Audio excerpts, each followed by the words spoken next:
Hello everyone, welcome to ओकोल India के सबसे अफोर्डेबल लर्निंग प्लेटफॉर्म में आप सभी लोगों का एक बार फिर से बहुत बहुत स्वागत है। 31 जुलाई 2026 फ्राइडे यानी शुक्रवार का दिन और इंडियन एक्सप्रेस की डेली न्यूज़ एनालिसिस के साथ मैं शांतनु सनवाल एक बार फिर से आपके सामने हाजिर हूँ। तो आज बेसिकली ये दो आर्टिकल्स जो हैं हम लोग डिस्कस करेंगे। एक्सप्लेन पेज के ही दोनों आर्टिकल्स हैं, तो इन आर्टिकल्स पर चलें उससे पहले हम लोग आज का जो न्यूज़पेपर का फ्रंट पेज है वो देखते हैं और फिर इन आर्टिकल्स पर मूव करेंगे।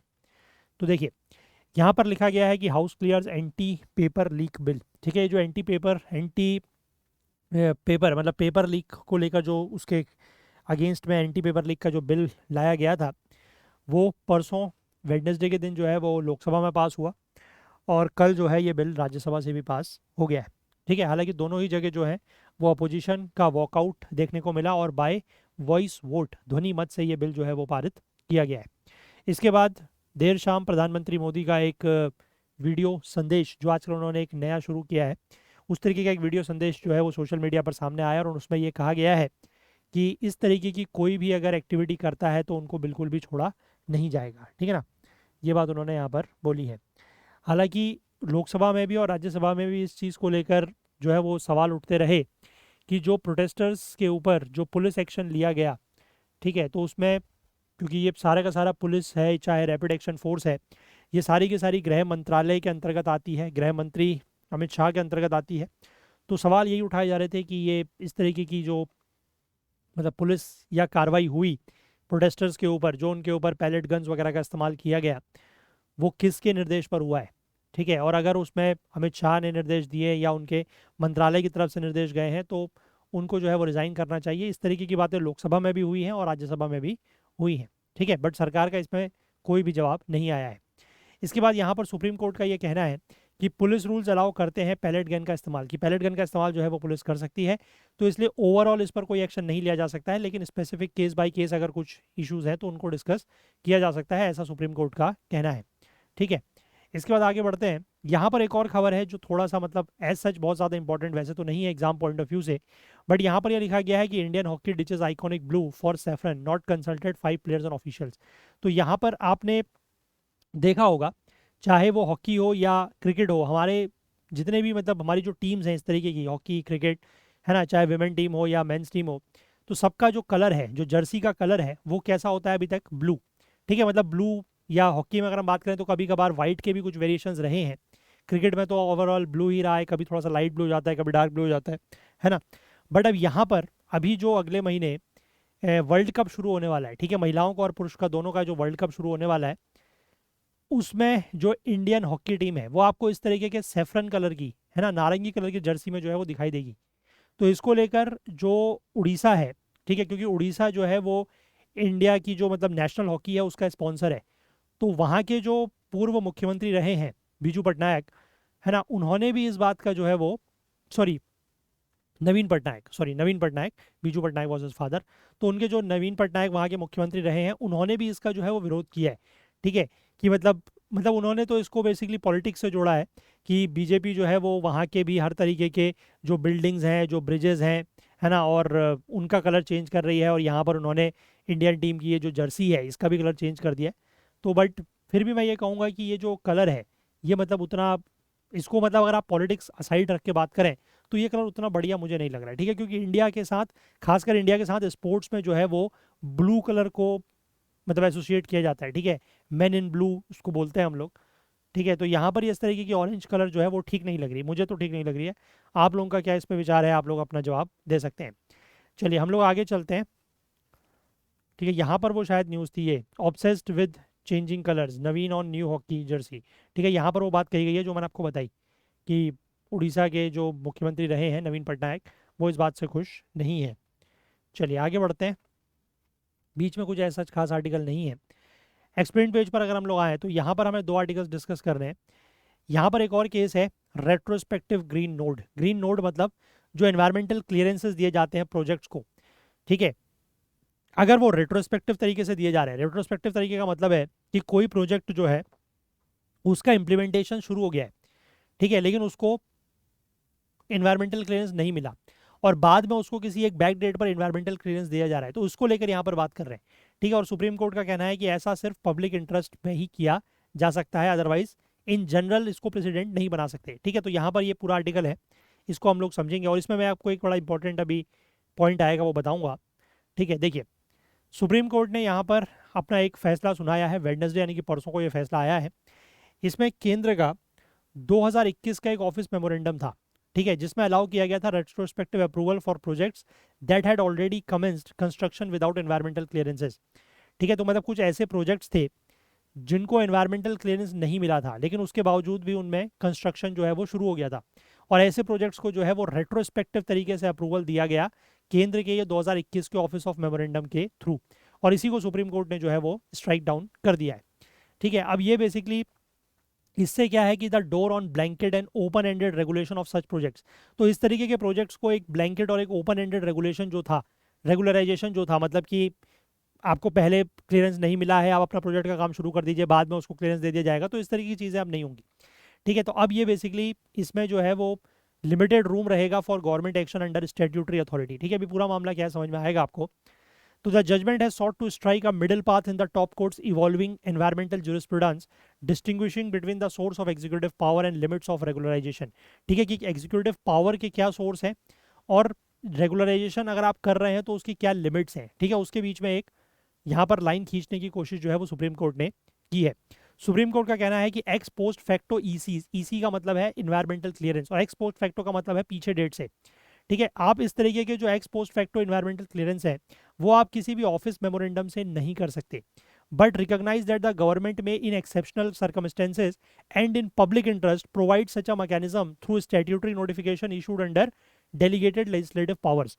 ठीक है, मतलब आप इस तरीके का अगर आपने कोई मतलब कोई प्रोजेक्ट है, ठीक है, जिसमें इन्वायरमेंटल क्लियरेंस आमतौर पर लेना चाहिए, है ना, या लेना आप कहिए कि ज़रूरी है, बट वो नहीं लिया गया, उसके बिना उस प्रोजेक्ट को स्टार्ट कर दिया गया। ठीक है, तो अगर बाद में सरकार जो है वो उसको एक्स पोस्ट फैक्टो या बैक डेट पर या रेट्रोस्पेक्टिव तरीके से क्लियरेंस देती है किसी ऑफिस मेमोरेंडम के थ्रू, तो वो चीज़ वैलिड नहीं है। लेकिन इसमें यह चीज़ कहा गया है कि अगर सरकार को लगे कि किसी एक्सेप्शनल सर्कमस्टेंसेज में या फिर जनहित में, पब्लिक इंटरेस्ट में अगर ऐसा करने की ज़रूरत है तो वो किया जा सकता है, लेकिन वो एक स्टैट्यूटरी नोटिफिकेशन के थ्रू होगा। ठीक है, और स्टैट्यूटरी नोटिफिकेशन का मतलब है कि जैसे किसी एक्ट के अंतर्गत वो काम किया जा रहा है और उसमें एक स्टैट्यूटरी नोटिफिकेशन आएगी, कोई ऑफिस मेमोरेंडम के थ्रू नहीं हो सकता। ऑफिस मेमोरेंडम का मतलब है एक ऑफिस की तरफ से एक नोटिस जारी कर दिया गया सिंपल, उसके थ्रू ऐसा नहीं हो सकता। ठीक है, the test will depend on how narrowly the government frames any future amnesty scheme and whether it meets the supreme court's benchmark of public interest. अब ये बात इस चीज़ मतलब ये चीज़ इस बात पर डिपेंड करेगी कि सरकार इस तरीके की कोई भी जो फ्यूचर एमनेस्टी स्कीम है, एमनेस्टी स्कीम का मतलब होता है कि आपने अगर कोई भी मतलब क्या कह सकते हैं, कोई भी कोई ऑफेंस किया है, ठीक है, और उस ऑफेंस में आपको अगर माफ़ी दी जा रही है तो that is known as amnesty. मतलब जैसे इन्वायरमेंटल क्लियरेंस के बिना अगर आप किसी प्रोजेक्ट को स्टार्ट कर रहे हैं तो एक तरीके से वो एक ऑफेंस ही है। ठीक है, तो उसको आप एमनेस्टी देने का मतलब है कि आप उसको उसमें राहत दे रहे हैं। ठीक है, उसमें किसी तरीके की आप वेवर्स दे रहे हैं, छूट दे रहे हैं।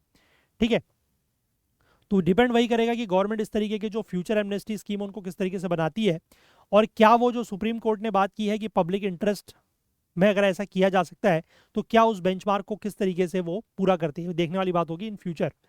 ठीक है, आप देखो यहाँ पर जो इंपॉर्टेंट बात है वो ध्यान रखना है, ये मैं बड़ा इंपॉर्टेंट आपको बात बता रहा हूँ कि an office memorandum is an administrative instruction issued by the ministry और department and does not have the force of law. ये बहुत इंपॉर्टेंट पॉइंट है, मैं क्यों बता रहा हूँ इसको, क्योंकि आपने हमारा जो कॉन्स्टिट्यूशन है उसमें आर्टिकल 13 पढ़ा होगा।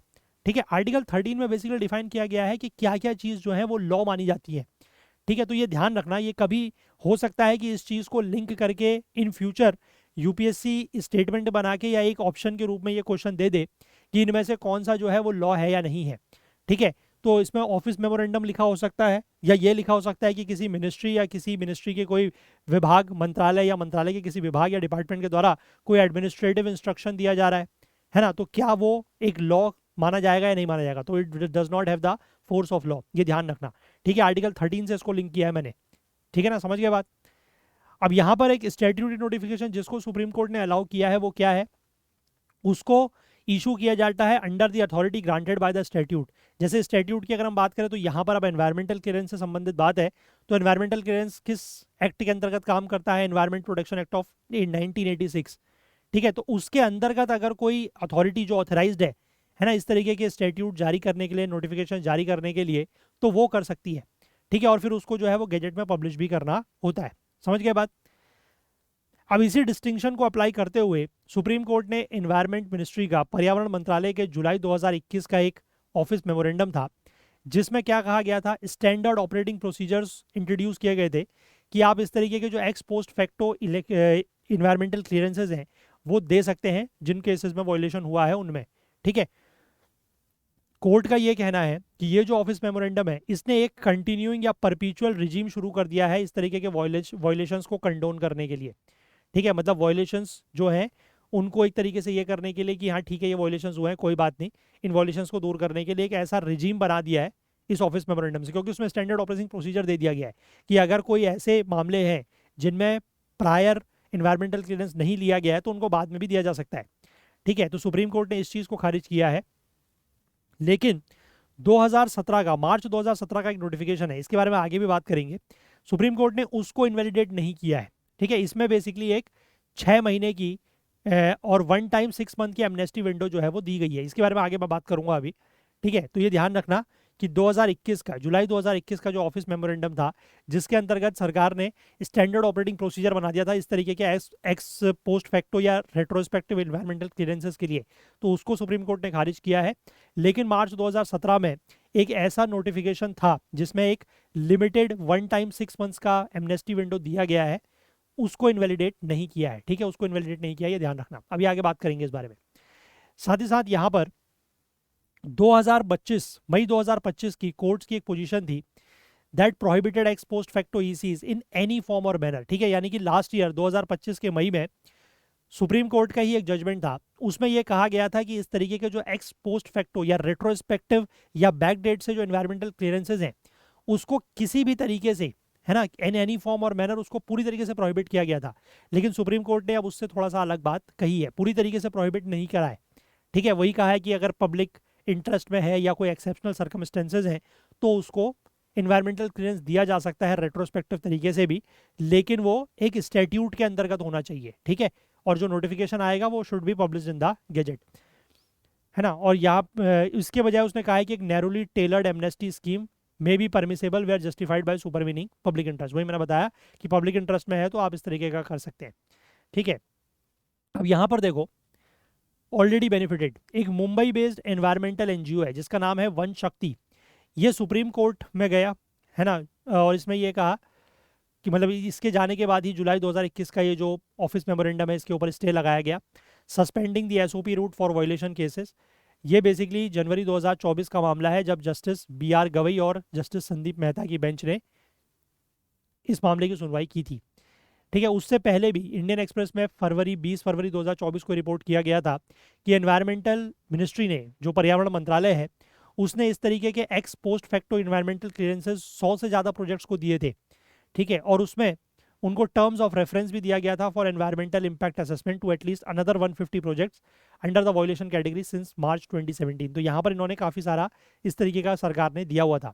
ठीक है, इसमें किस किस तरीके के प्रोजेक्ट्स इंक्लूड थे, जैसे कि कोल, आयरन और बॉक्साइट की mines, greenfield airport, distilleries, steel and iron plants, industrial estate, cement plants, limestone queries, chemical units और बिल्डिंग्स। आप समझ सकते हैं कि ये ज़्यादा से ज़्यादा जो है वो क्या है, ये ज़्यादा से ज़्यादा जो है वो है सारे के सारे, मतलब एक तरीके से कह सकते हैं कि हाईली पॉल्यूटिंग इंडस्ट्रीज।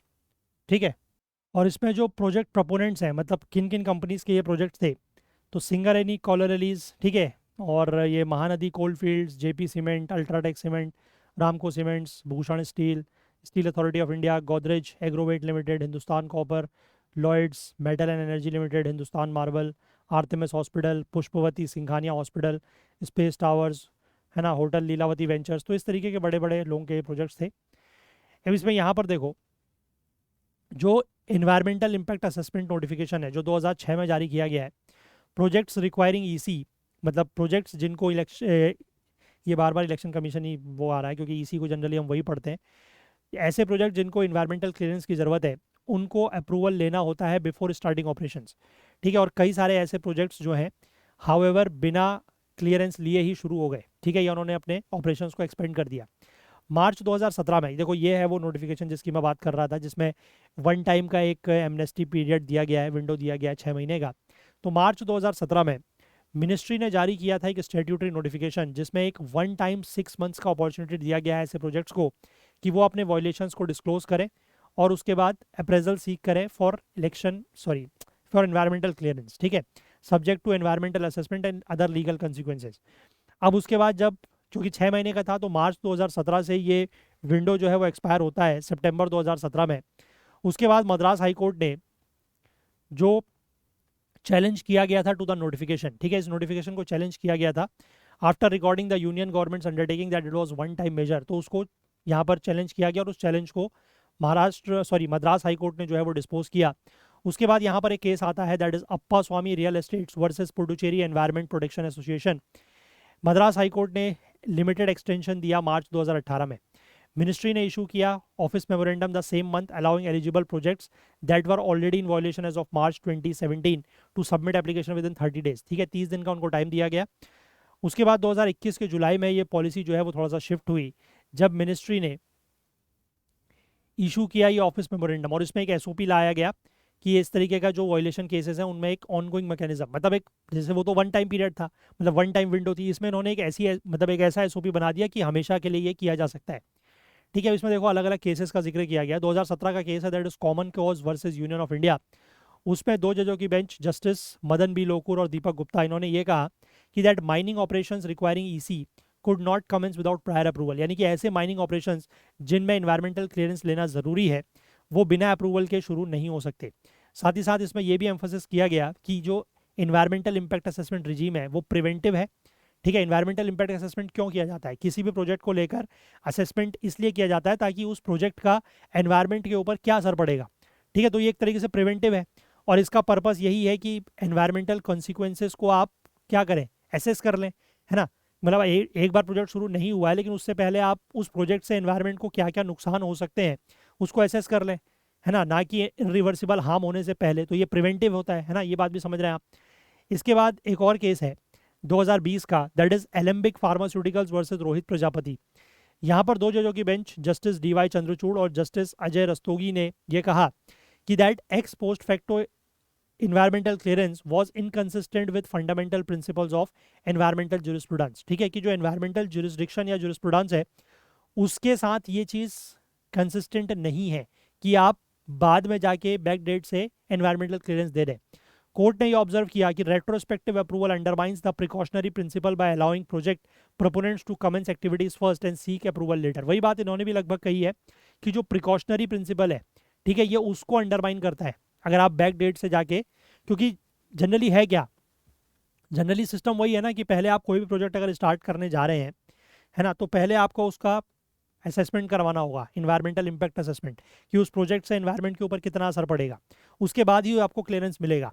लेकिन यहाँ पर क्या हो रहा है कि क्लियरेंस आप ले नहीं रहे, प्रोजेक्ट आपने पहले शुरू कर दिया है, इन्वायरमेंट में कुछ ना कुछ नुकसान हो गया है, अब उसके बाद बैक डेट पर जाके आप उसका अप्रूवल ले रहे हैं, तो फायदा नहीं है ना। तो वही चीज़ लगभग यहाँ पर भी कही है जो पिछले वाले केस में कही थी।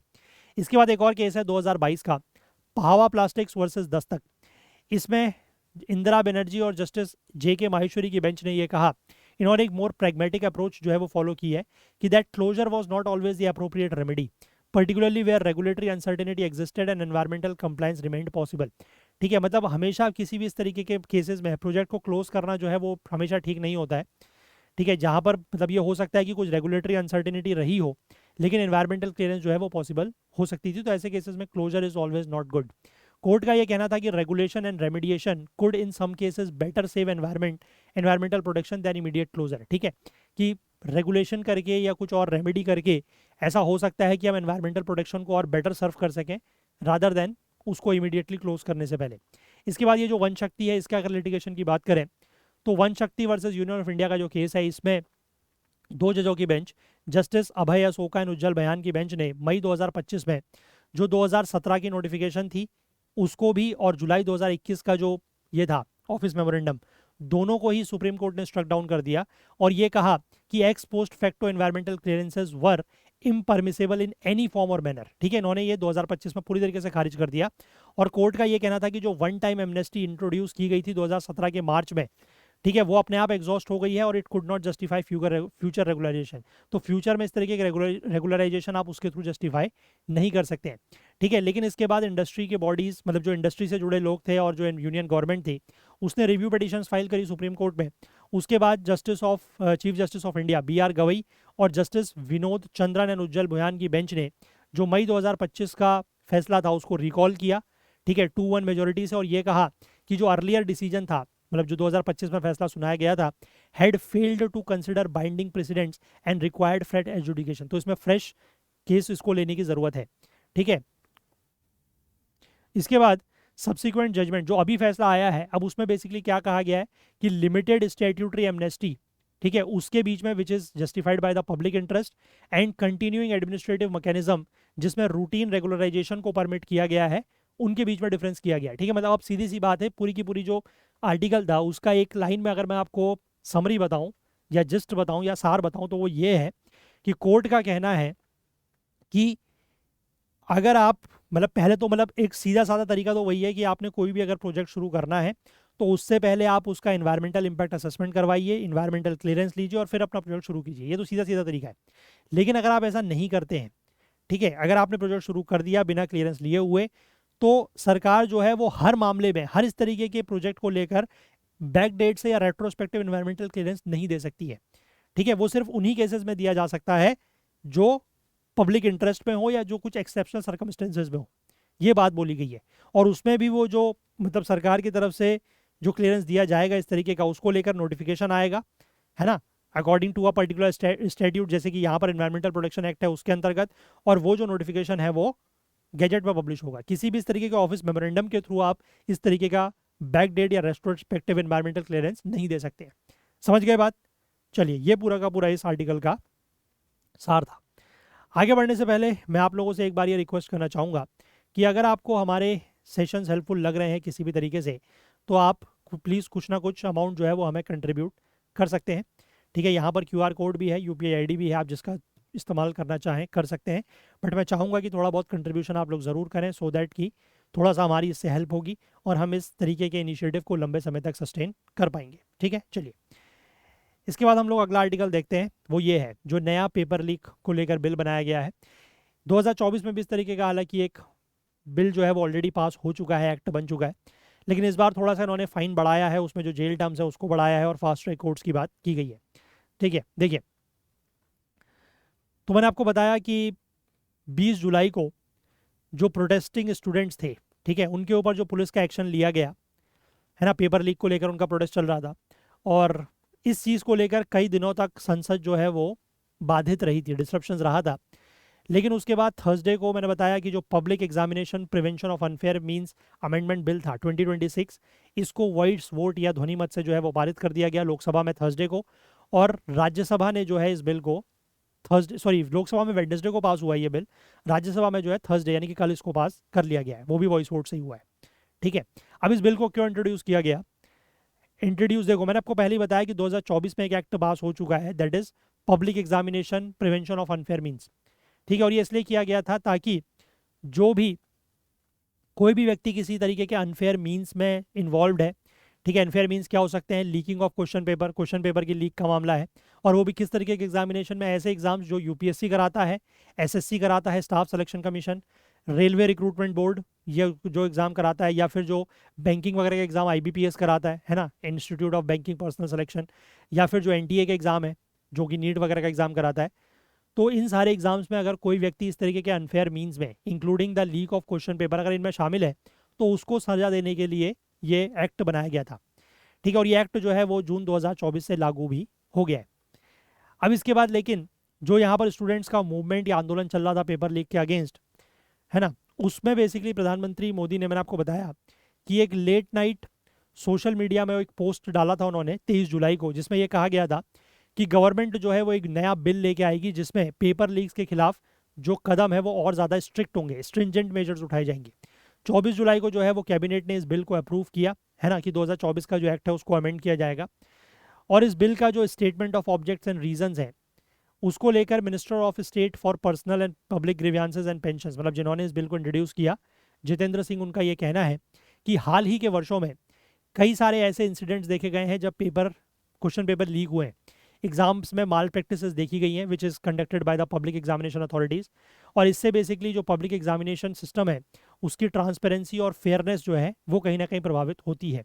तो इसीलिए फेयरनेस को इन्हेंस करने की, स्ट्रेंथन करने के लिए, पब्लिक एग्जामिनेशन सिस्टम की क्रेडिबिलिटी को और इम्प्रूव करने या इन्हेंस करने के लिए, है ना, और ऐसे कोई मामले होते हैं तो उनमें स्पीडी ट्रायल करने के लिए और ये इंश्योर करने के लिए कि जो इन्वेस्टिगेशन है, ठीक है, जो अपराध की जो जांच वगैरह है वो समयबद्ध तरीके से, टाइम बाउंड तरीके से हो, तो इसीलिए उनका ये कहना है कि जो 2024 का एक्ट था उसको अमेंड करना ज़रूरी है।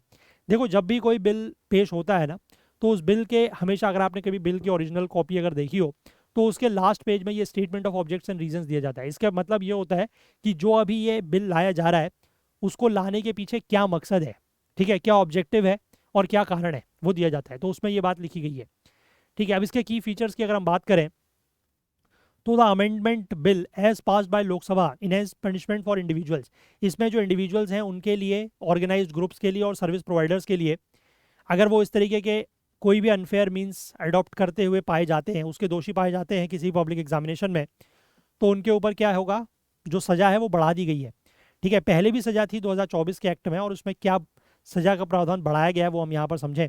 तो इंडिविजुअल्स के लिए ये है, पहले बेसिकली 3 से 5 साल तक की सज़ा थी, ठीक है, और 10 लाख रुपए तक का फाइन था। अब इम्प्रिजनमेंट को बढ़ा के 5 से 10 साल कर दिया गया है, ठीक है। पहले 3 to 5 थी, अब 5 to 10 कर दिया गया है। पहले फाइन 10 लाख का था, अब फाइन जो है वो बढ़ा के 50 लाख तक का कर दिया गया है। ये इंडिविजुअल्स के लिए है, ठीक है। सर्विस प्रोवाइडर्स की अगर हम बात करें तो उनके ऊपर पहले फाइन 1 करोड़ का था, और वो इस तरीके की पब्लिक एग्जामिनेशन की उनको कोई भी रिस्पॉन्सिबिलिटी 4 साल तक नहीं दी जाएगी, ये था पहले। और अभी बोला गया है कि फाइन को 1 करोड़ से बढ़ा के 5 करोड़ कर दिया गया है, और इस तरीके की कोई भी पब्लिक एग्जामिनेशन की रिस्पॉन्सिबिलिटी उनको असाइन नहीं की जाएगी 8 साल तक। पहले 4 साल था, अब बढ़ा के 8 साल कर दिया गया है। इसके बाद डायरेक्टर्स, सीनियर मैनेजमेंट या person incharge of service provider firm found guilty, है ना, अगर मान लीजिए कोई भी जो सर्विस प्रोवाइडर फर्म है, ठीक है, फर सर्विस प्रोवाइडर फर्म मतलब कुछ भी हो सकती है जहाँ पर पेपर जो है वो प्रिंट होते हैं, है ना, या फिर जहाँ से पेपर ट्रांसपोर्ट होता है, या अगर ऑनलाइन है तो जहाँ पर जो ऑनलाइन एग्जाम वगैरह कराए जाते हैं, जो ऑनलाइन एग्जाम के सेंटर्स वगैरह होते हैं, तो वो सर्विस प्रोवाइडर हो गए। तो उस सर्विस प्रोवाइडर फर्म अगर वो गिल्टी पाई जाती है, तो उस सर्विस प्रोवाइडर फर्म के जो डायरेक्टर होंगे, सीनियर मैनेजमेंट या फिर जो पर्सन इंचार्ज होंगे, उनको लेकर क्या सजा है। पहले सजा थी कम से कम 3 साल की और 1 करोड़ का फाइन। अब सजा जो है वो कम से कम 5 साल की कर दी गई है और फाइन कर दिया गया है 5 करोड़ का, ठीक है। ऑर्गेनाइज्ड क्राइम को लेकर बात करें तो इम्प्रिजनमेंट ऑफ 5 to 10 ईयर्स 2024 में ये था। अगर ऑर्गेनाइज्ड क्राइम है, ऑर्गेनाइज्ड क्राइम मतलब आप एक पूरा ऑर्गेनाइज तरीके से अगर क्राइम को कर रहे हैं, तो उसमें पहले 5 से 10 साल तक की सजा का प्रावधान था और 1 करोड़ का जुर्माना। अब उसमें कर दिया गया है सजा कम से कम 7 साल की और फाइन 10 करोड़ का, ठीक है। अब इसमें यहाँ पर एक तो एग्जिस्टिंग जो पनिशमेंट्स थे उनको तो इन्हेंस किया ही गया है, साथ ही साथ बिल में जो है वो कुछ स्टैट्यूटरी बैकिंग भी दी गई है फॉर फास्ट ट्रैक कोर्ट्स, ठीक है। इसमें यह कहा गया है कि इस तरीके के एक्ट के अंतर्गत अगर कोई भी ऑफेंस होंगे तो उनको ट्राई करने के लिए फास्ट ट्रैक कोर्ट्स बनाए जाएंगे। फास्ट ट्रैक कोर्ट्स को भी यहाँ पर एक तरीके से एक स्टैट्यूटरी बैकिंग मिली है। साथ ही साथ यहाँ पर यह भी कहा गया है कि 5 मंथ की टाइमलाइन होगी for investigation and trial of such offences by fast track court, कि फास्ट ट्रैक कोर्ट जो होंगी उनको 5 महीने के अंदर अंदर जांच करनी होगी और ट्रायल पूरा करना होगा, ठीक है। और साथ ही साथ इस बिल में यूनियन गवर्नमेंट को भी एक स्पेशल पावर दी गई है कि वो स्पेशल टास्क फोर्स बना सकती है इस तरीके के, इस एक्ट के अंतर्गत जो भी ऑफेंस है उनको इन्वेस्टिगेट करने के लिए, ठीक है। अब फास्ट ट्रैक कोर्ट्स बनाने की बात तो की गई है, हालांकि फास्ट ट्रैक कोर्ट्स को लेकर भी हमने कुछ दिनों पहले भी एक आर्टिकल डिस्कस किया था, लेकिन फास्ट ट्रैक कोर्ट्स की परफॉर्मेंस कैसी रही है अगर उसको हम देखें, तो सरकार ने यह अनाउंस किया है कि फास्ट ट्रैक कोर्ट जो है वो सेटअप किए जाएंगे in the 4 high courts where cases related to the NEET case leaks are going on, ठीक है। जहां पर नीट लीक को लेकर जो केसेस चल रहे हैं वहां पर उन 4 हाई कोर्ट्स में फास्ट ट्रैक कोर्ट्स बनाए जाएंगे। और अगर ये बिल जो है वो पास हो जाता है और लागू होता है तो फिर any offence under the act would also be tried bye fast track courts, ठीक है। मतलब अब तो खैर ये बिल पास हो ही गया है, तो ये बिल अब पास हो गया है, तो इसके बाद अब जो भी ऑफेंसेस हैं इस एक्ट के अंतर्गत, ठीक है, वो भी अब इन फास्ट ट्रैक कोर्ट्स के थ्रू ही ट्रायल उनका होगा। पास्ट में भी अगर हम बात करें तो कई सारे क्राइम्स, मतलब कई सारे लॉज के अंतर्गत जो क्राइम हुए हैं उनको लेकर भी सरकार ने फास्ट ट्रैक कोर्ट्स बनाया है। जैसे कि पॉक्सो को लेकर अगर हम बात कर लें, है ना, अब यहाँ पर एक जवाब ये दिया गया है law and justice minister Arjun Ram Meghwal के द्वारा, उन्होंने लोकसभा में जवाब दिया है कि पूरे देश में जो है वो अभी लगभग 775 फास्ट ट्रैक कोर्ट्स हैं जो चल रही हैं। 30 अप्रैल तक का डेटा बताया गया है, जिसमें से 398 एक्सक्लूसिवली है पॉक्सो कोर्ट्स, ठीक है। मतलब वो बच्चों से रिलेटेड जो भी इस तरीके के अपराध हुए हैं, सेक्सुअल ऑफेंसेस हुए हैं, उनके ट्रायल के लिए है। लेकिन यहाँ पर यह भी बताया गया है कि 31 दिसंबर 2025 तक लगभग 2.5 लाख के आसपास केसेस जो है वो इन फास्ट ट्रैक कोर्ट्स में भी पेंडिंग है। तो यहाँ पर से एक चीज़ हमें ये समझ में आ रही है कि जो मतलब एग्जिस्टिंग मैकेनिज्म है ना, या जो एग्जिस्टिंग हमारा फ्रेमवर्क है, उसमें हमें ये भी समझ में आ रहा है कि सिर्फ फास्ट ट्रैक कोर्ट्स बनाने से काम नहीं हो रहा है। ठीक है, सिर्फ कोर्ट्स के नाम के आगे फास्ट ट्रैक लगाने से कुछ नहीं होगा। ठीक है, अनटिल एंड अनलेस वो कोर्ट्स उस तरीके से काम भी करें। ठीक है, आप समझ सकते हैं कि 2.5 लाख केसेस जो है वो फास्ट ट्रैक कोर्ट्स में अगर पेंडिंग है तो फिर इसका मतलब क्या बनता है। ठीक है, देखो यहाँ पर भी एक थोड़ा सा डेटा दिया गया है, और वो ये है कि फास्ट ट्रैक कोर्ट्स में जो केसेस रजिस्टर हुए हैं उनकी संख्या बढ़ रही है। 2023 में जहां 81,000 थे, 24 में जो है वो लगभग 89,000 के आसपास थे, और 2025 में ये बढ़ के 1,43,000 हो गए। ठीक है, मतलब कोर्ट्स में जो फास्ट ट्रैक कोर्ट्स में जो केस रजिस्टर हो रहे हैं ये उनकी संख्या है। इसके बाद पेंडिंग केसेस की बात करें तो वो भी बढ़ते जा रहे हैं। 2023 में जहाँ 2 लाख केस पेंडिंग थे, 2024 में थोड़ा सा और बढ़े, 2025 में ये 2.5 लाख के आसपास पहुंच गए, है ना। और केस डिस्पोज की जो संख्या है वो भी बढ़ रही है। तो मतलब बात वही है कि केस डिस्पोज बढ़ रहे हैं, लेकिन उसके बाद भी पेंडिंग केस इसलिए बढ़ रहे हैं क्योंकि जो इनकमिंग केसेस हैं या जो नए रजिस्टर्ड केसेस हैं उनकी संख्या बढ़ती जा रही है। तो इन केसेस को भी वाकई में जो है वो क्या करने की ज़रूरत है, मतलब इनको भी जल्द से जल्द निपटाने की ज़रूरत है। अदरवाइज फास्ट ट्रैक कोर्ट्स होने से कुछ नहीं होगा अनटिल एंड अनलेस आप वहाँ पर केसेस को टाइम बाउंड तरीके से जो है वो डिस्पोज करें। तो इसीलिए यहाँ पर जो ये पावर दी गई है, ठीक है, जो ये मैंडेट किया गया है 5 मंथ का टाइमलाइन, ये बहुत इंपॉर्टेंट है। इसको पूरी तरीके से फॉलो करना, इंप्लीमेंट करना बहुत ज़रूरी है कि फास्ट ट्रैक कोर्ट्स में जो केसेस हैं वो 5 महीने के अंदर अंदर जो है वो पूरे हों। ठीक है ना, समझ गए बात। चलिए अब हम लोग थोड़ा सा क्वेश्चन देख लेते हैं। तो ये आज का पहला क्वेश्चन है, with reference to supreme court's 2026 judgement on post facto environmental clearance consider the following statements. पहला क्वेश्चन है, the supreme court held that ex post facto environmental clearance can not be granted through an office memorandum. Yes, ये बात तो बिल्कुल सही है कि office memorandum के थ्रू ग्रांट नहीं कर सकते।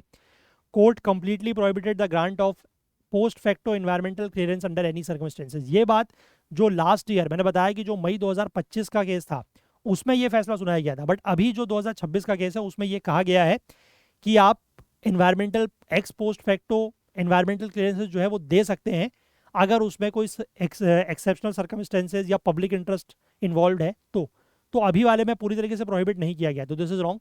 ये 2025 में किया गया था, है ना, उसी को अभी कोर्ट ने पहले रिव्यू किया है ना 2-1 से, और उसके बाद अभी नया फैसला आया है। The court allowed the parliament और द एग्जीक्यूटिव में create a statutory mechanism for limited regularisation in exceptional cases involving public interest. Yes, यही अभी बात बोली गई है, तो this is correct. Answer is B 1 and 3 only. Next is, with reference to public examination prevention of unfair means amendment bill 2026, consider the following statements.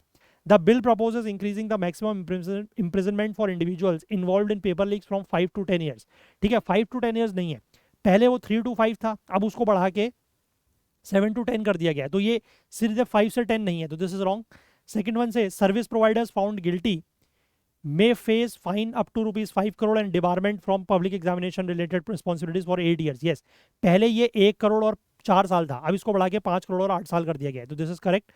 The bill mandates that investigation and trial of offences under the act must be completed within 5 months through fast track courts. Yes, इस bill में ये mandate किया गया है कि वो 5 महीनों में फास्ट ट्रैक कोर्ट्स के थ्रू केस जो है वो पूरा किया जाएगा। और ये भी ध्यान रखिएगा कि इसमें एक और पावर दी गई है यूनियन गवर्नमेंट को कि वो स्पेशल टास्क फोर्स जो है वो बना सकती है। ठीक है, इस तरीके के केसेस में इन्वेस्टिगेशंस करने के लिए एसटीएफ का गठन किया जा सकता है, that is special task force का। ये पावर भी जो है वो सरकार को दी गई है। तो 2 and 3 is correct, answer will be B. ठीक है, जाने से पहले मैं एक बार आप लोगों से फिर से रिक्वेस्ट करना चाहूँगा कि अगर आपको हमारे सेशंस जो है वो हेल्पफुल लग रहे हैं तो प्लीज़ कुछ ना कुछ अमाउंट आप लोग ज़रूर कंट्रीब्यूट करने की कोशिश करें, सो दैट कि थोड़ा सा हमारी हेल्प होगी and we can sustain this initiative for a longer time. तो चलिए, अगर आपको आज का सेशन पसंद आया हो तो लाइक ज़रूर करें, ज़्यादा से ज़्यादा शेयर करें, चैनल को अभी तक आपने सब्सक्राइब नहीं किया है तो वो ज़रूर कर लें, बेल आइकन प्रेस करना ना भूलें ताकि वीडियोज़ के नोटिफिकेशन आपको ऑन टाइम मिलते रहें। तो इसी तरीके के एनालिसिस के साथ अगले सेशन में आपसे फिर होगी मुलाकात। तब तक के लिए अपना बहुत बहुत ध्यान रखें। Please do take care of yourself. Thank you, have a nice day, bye bye.